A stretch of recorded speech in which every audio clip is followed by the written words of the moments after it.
Good morning, everybody, and welcome to Todd's Pod. Today I have another good friend of mine from recovery that is going to be joining us. I just want to mention that on the 19th of this month, we're going to have a charitable poker night from 9 to 12, I think it is. So y'all come out and have a good time. We had a really great time yesterday at our 4th of July event. So Chris, come on in. I'm over. What's up? What we do? Oh, yeah. So, Chris, welcome to my podcast. We're trying to get you on for a bit. So, here's your opportunity to kind of introduce yourself, tell the people who you are, where you come from, just that kind of thing. Sure. Chris Perry. I've been in San Antonio for 18 years now. And so I got here via Air Force, and things were good until they weren't so good.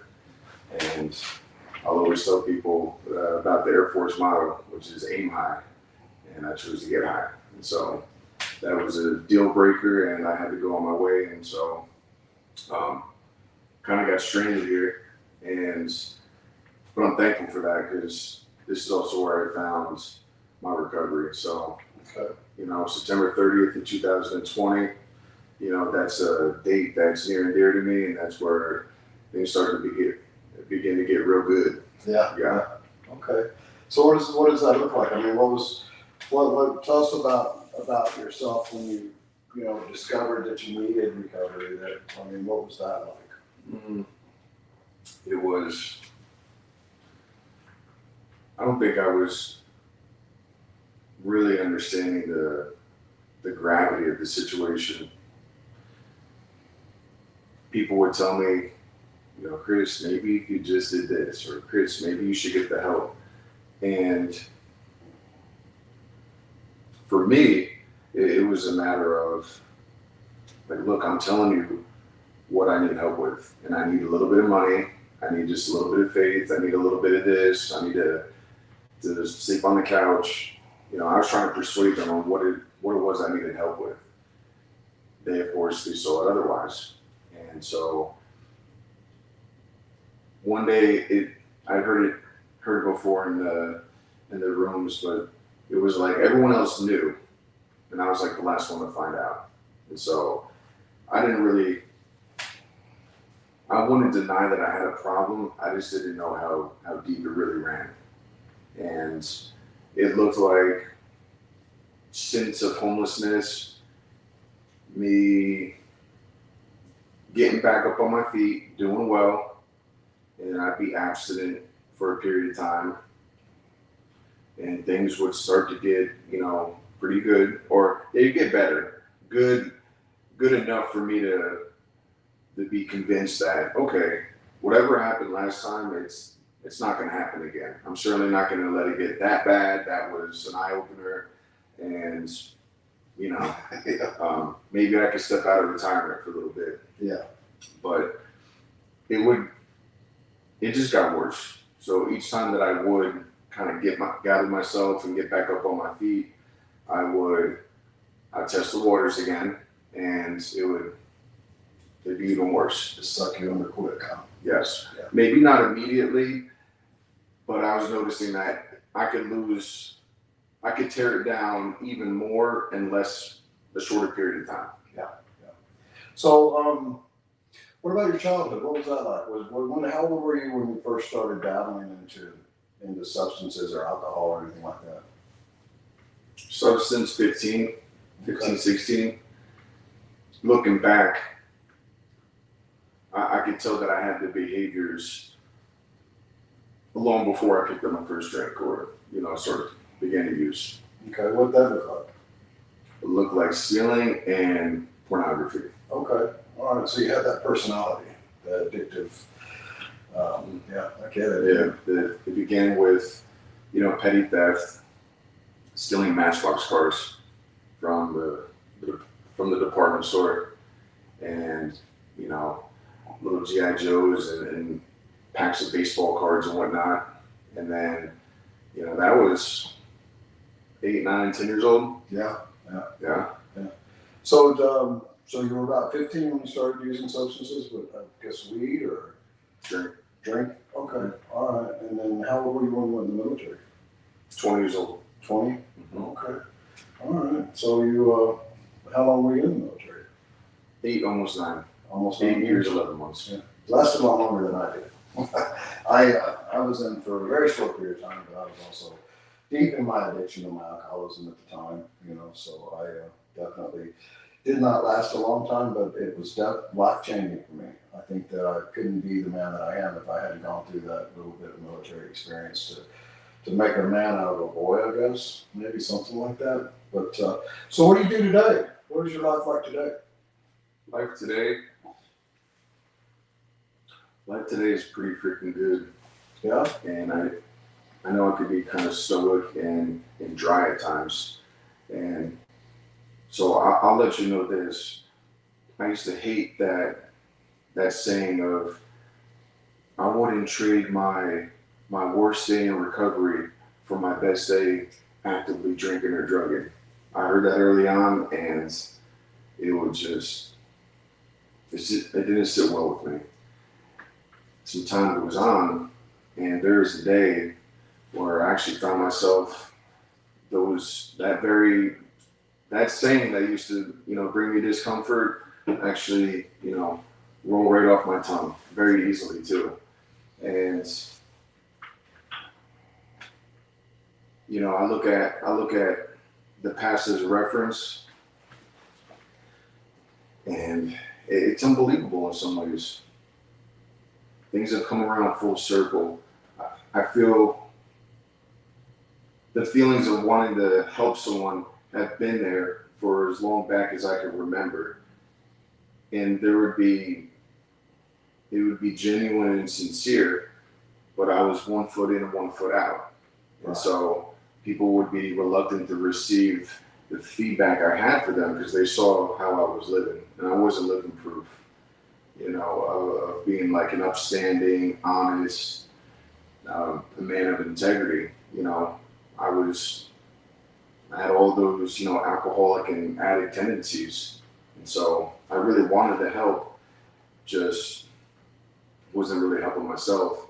So looking at my situation today, because of my recovery, I have community, I have recovery related employment.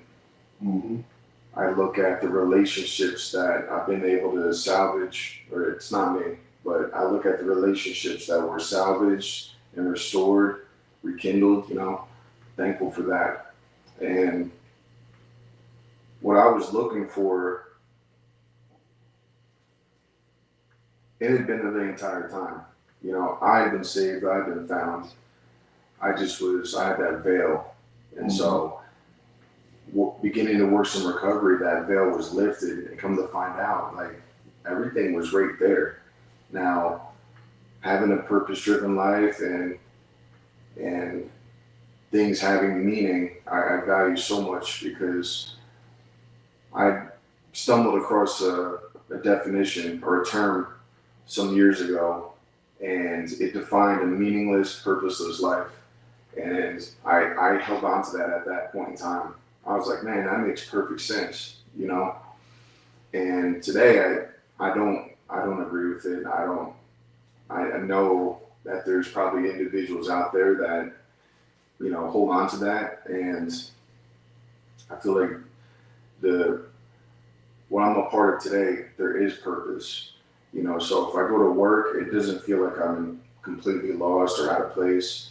In moments, I do suffer from that imposter syndrome, and just come to find out I'm not the only one. So, I kind of, make a mental note of that, and I just continue to, put 1 foot in front of the other, but if I'm not at work,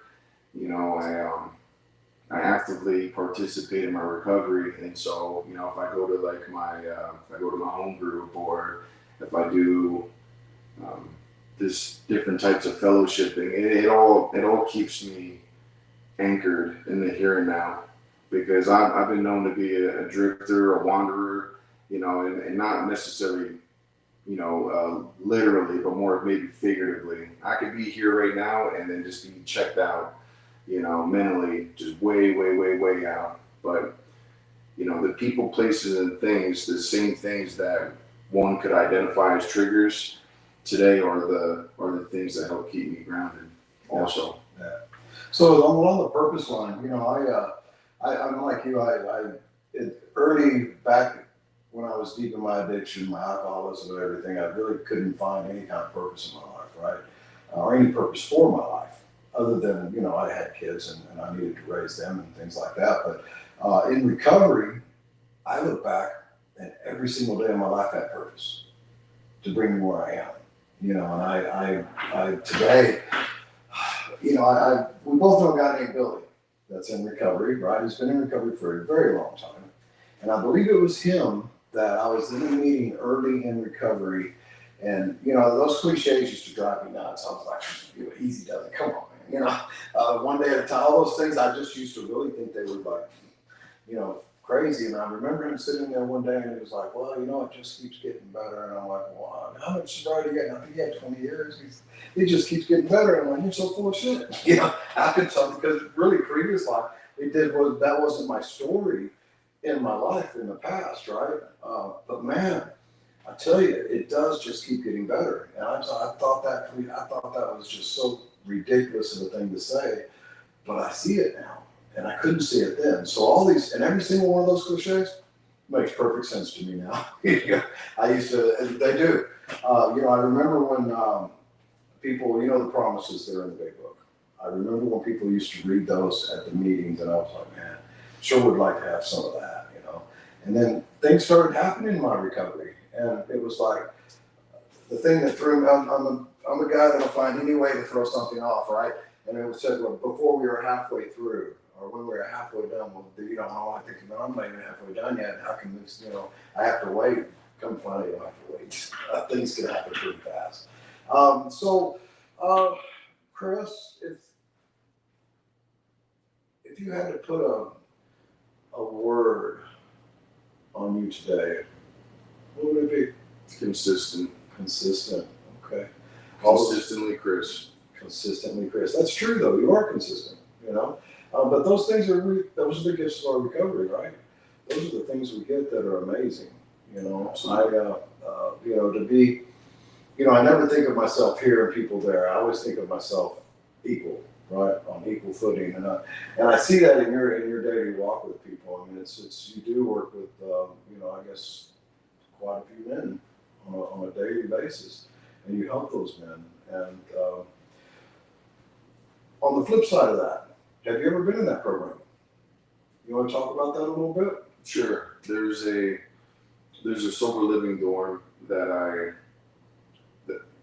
You can say the name. Okay. Yeah. So, Pay It Forward is a sober living dorm that I resided at for 12 months. And so it looked like me successfully completing treatment.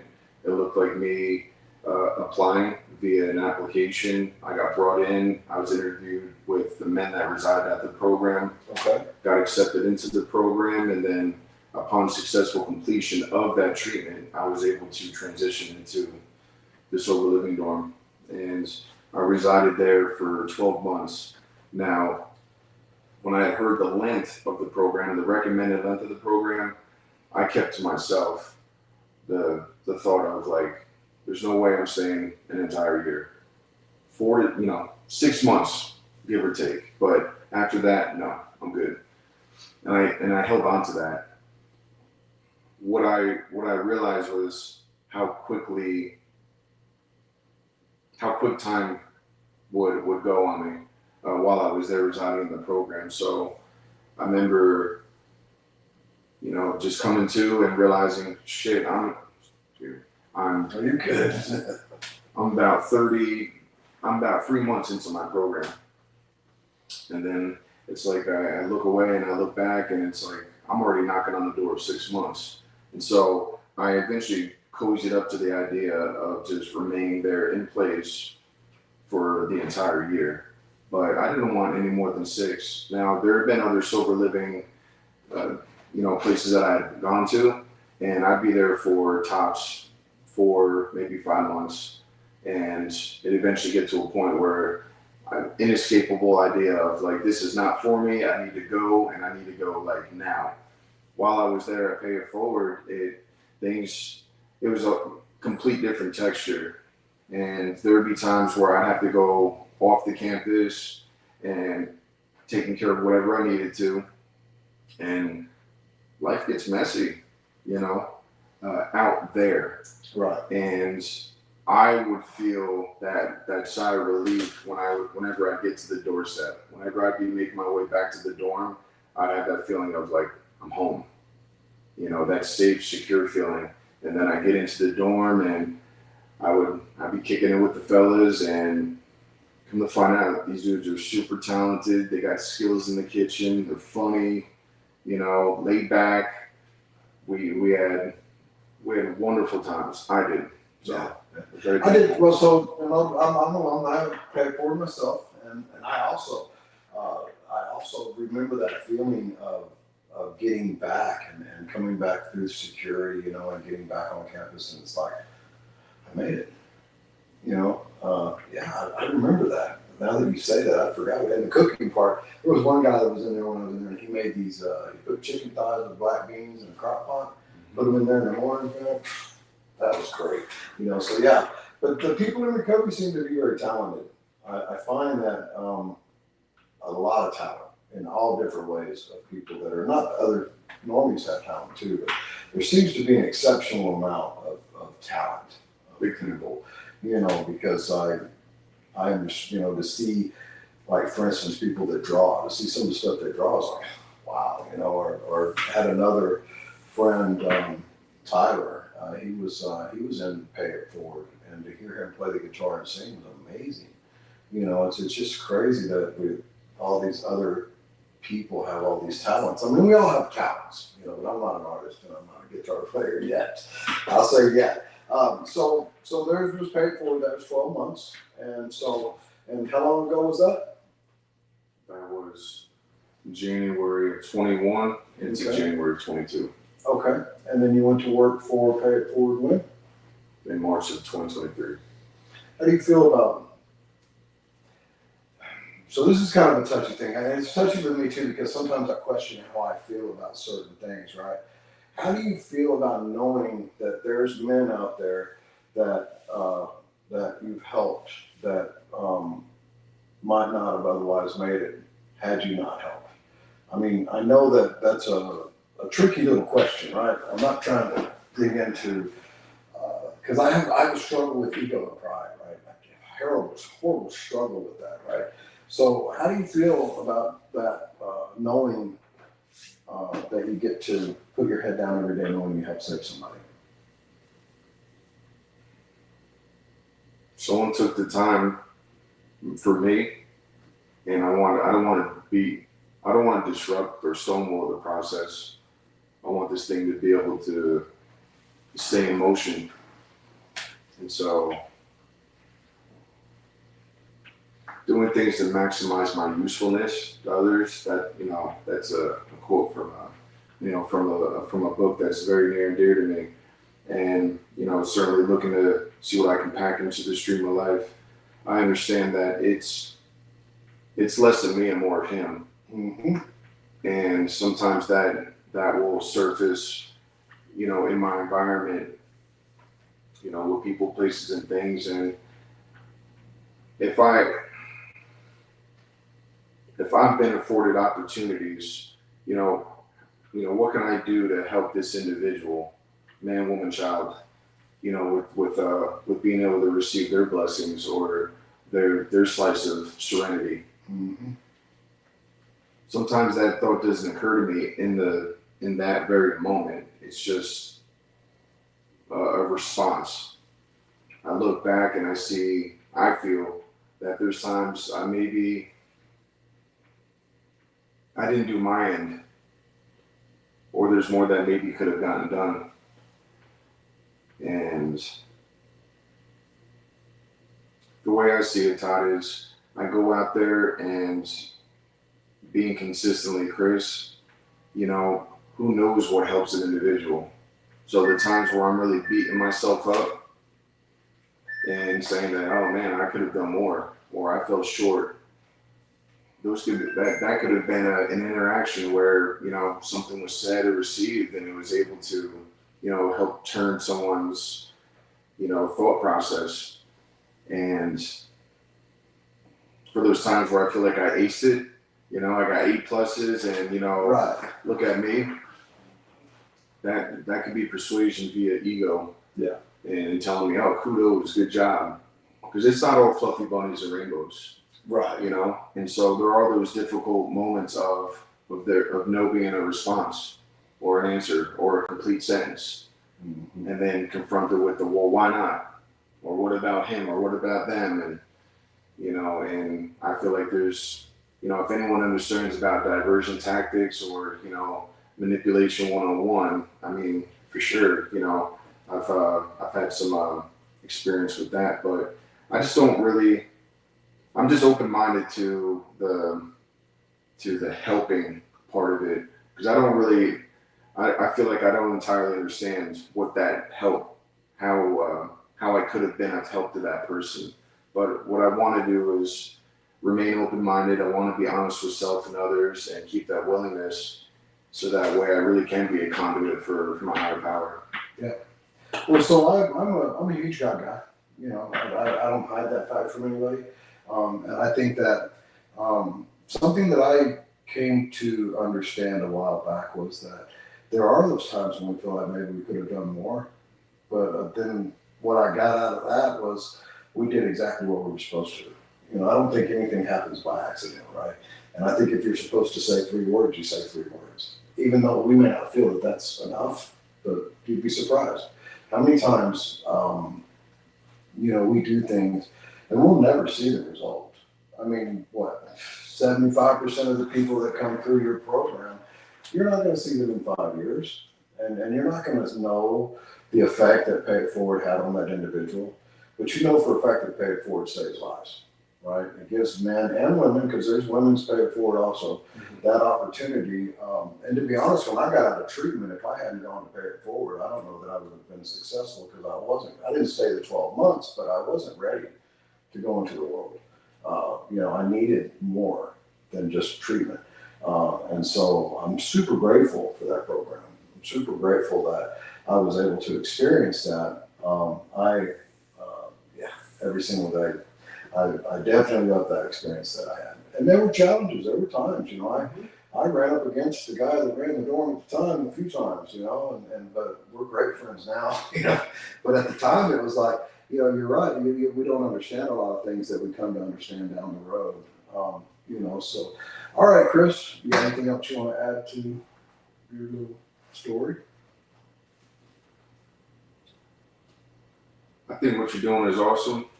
I just found the Todd Spot little cachet. I didn't know you had a channel and whatnot, and so I was looking up Todd, the Toddcast, and it's not you, it's someone else. So Todd's Pod is you, and I'm thankful to be able to share a little something. And you know, right now it's not all about the views, you know. No, it's not.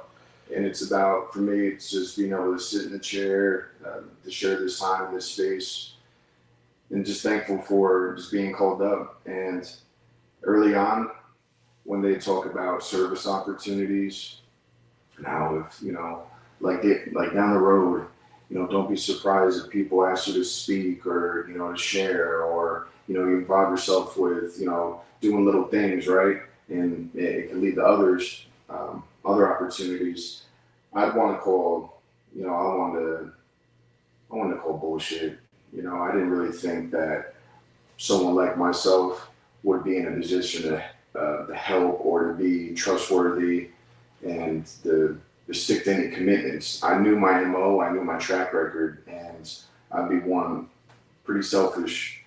And so I'm thankful today that there has been a revolutionary change in my life, and that I do get to participate in you know, Yeah. settings like this. Well, I do appreciate you coming. You know, and I too, I don't think that it's necessarily about the views, right? what I think of is it's about the one. You know, there's one guy out there that might have a similar story to yours, and hear what you have to say. Because if you took a group of 1 million people, right, and they were all against your thought, okay, and if you tried to convince 1 million people of your thought, it won't happen. But did you know if you took them one at a time, you could get them all? Yeah, so it's all about the one. We'll never save them all, but there's always one out there that says it seasons and pay. So I do thank you for coming. You got to tell the world now. Anything else, like how to get to pay it forward, or anything, or any words of wisdom you want to add?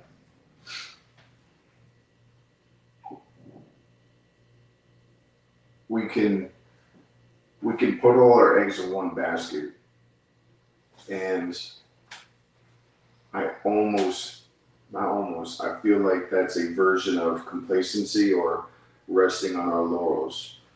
If there's something that we're looking to work towards, certainly make preparations. Okay. As we advance in our recovery, or let's just say life and time, you know, God will have, he'll throw in little variables or little clues, or we get little nudges along the way where maybe something that we're searching for or working towards, maybe we get suggested that, you know, okay, I could also do this, or maybe not that, but, or additionally, I could explore this, and this. I think individuals that want to continue with their recovery, yes, it's paramount that they find themselves in a stable, safe, secure position, or, home, okay, and continue with, with keeping grounded, like-minded people around, and maybe they don't have the opportunity to reside with these like-minded individuals, but understanding that in the telephone that there's all these hope dealers, you know, and you have access to, you know, people that are working a similar program, or people that we identify as part of our support system, just a phone call away. But the capability of the capabilities one has through work or residing in a sober living, I mean, it could be a real game changer. But the recovery, it can become a lifestyle. It's not a guarantee. It's not a gimme. The resting on our laurels and, you know, finding comfort in complacency. When I was in the service, they mentioned how complacency kills, and so really we have to be down for the implementation. We have to be down for the action. There will be moments where we're still and we get a chance to kind of assess what's going on and what we need to do in order to regroup, right? But just allowing that transparency and that vulnerability to surface and allow others or something, you know, a higher power to be able to be involved with the decision making. But for sure, where I'm at today, I attribute a few things kind of all coming together, right? And assembling in a way where it was enough for me to see that I'm worth it, I am worthy, and that this recovery becoming a lifestyle, that's something I very much want. Okay, cool. All right, Chris. Thank you for coming. Hug out. Yes. All right, everybody. That's this week's podcast. We'll have it every Saturday at 10 a.m.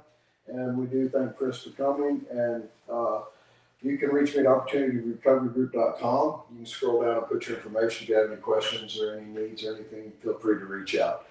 Thank you very much. Have a great day.